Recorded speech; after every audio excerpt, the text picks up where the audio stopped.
वर्ष झाली बाळा. 40 वर्ष. हो.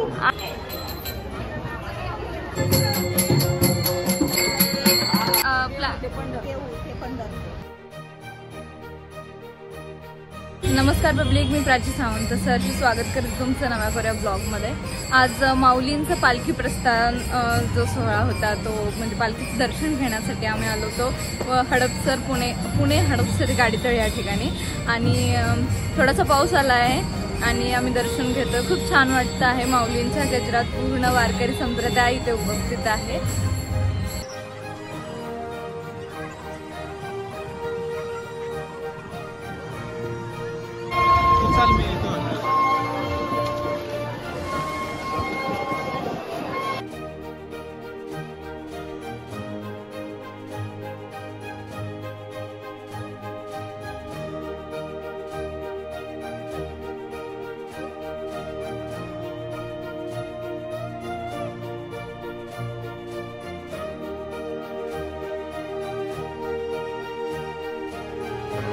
सकाळचे 9:30-10 वाजताची वेळ आहे, परंतु दर्शनासाठी प्रचंड गर्दी इथे झालेली दिसते.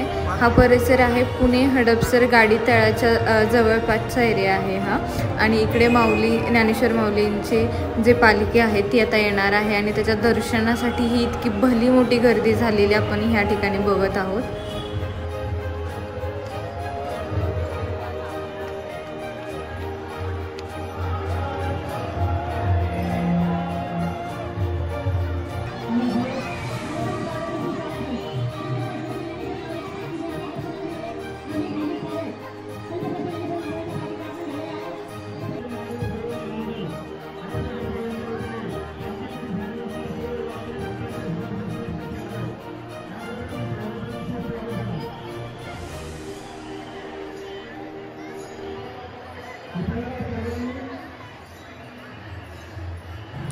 आणि ज्या क्षणाची सर्वजण वाट पाहत होते तो क्षण म्हणजेच माऊली यांचं आगमन इथे झालेलं आहे.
दिंडी करताय?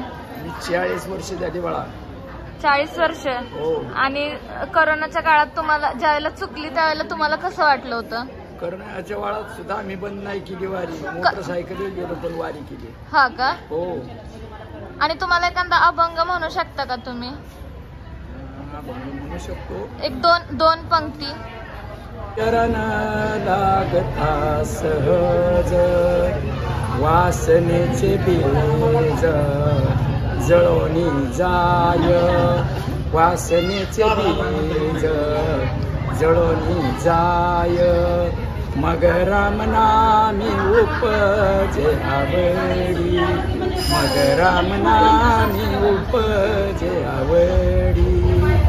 मग राम नामी उपजे आवडी. सुख गडोगडी वाढू लागे. सुख गडोगडी वाढू लागे. मग राम नामी उपजे आवडी. मग राम नामी उपजे आवडी. मग राम नामी उपजे आवडी. कोणत्या गावच्या आहेत आणि तुम्ही कोणत्या दिंडीतून आहात? म्हणजे आमची गावची दिंडी आहे 260 काळभैरवनाथ दिंडी आणि क्रमांक आहे 260. ओके. आणि तुम्ही पंढरपूर पर्यंत जाणार आहात पायी की तुमचा कसा प्लॅन? ते पंढरपूर. ओके. आणि तुम्ही किती वर्ष झाला आता दिंडी करताय? 14 वर्ष. 13-14 वर्ष. सगळ्यात जास्त अनुभव कुठला होता? म्हणजे चांगला अनुभव कोणत्या दिंडीचा होता तुमचा? म्हणजे 13 वर्षाच्या पूर्ण प्रवासात. एकाच दिंडीत. दिंडी आमची गावची दिंडी असल्यामुळे आम्ही एकाच दिंडीतून प्रवास आमचा. ओके. आणि जर पाऊस आला अचानक तर तुमचं कसं नियोजन असतं? जागा आहे पण वाटेने जरी चाललो तरी छानच वाटतंय.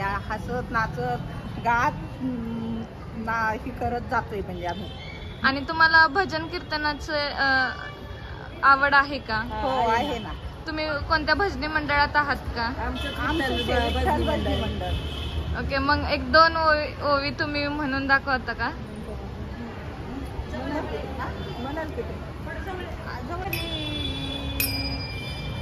यशोदेच्या घरी वैकुंठीच्या हरी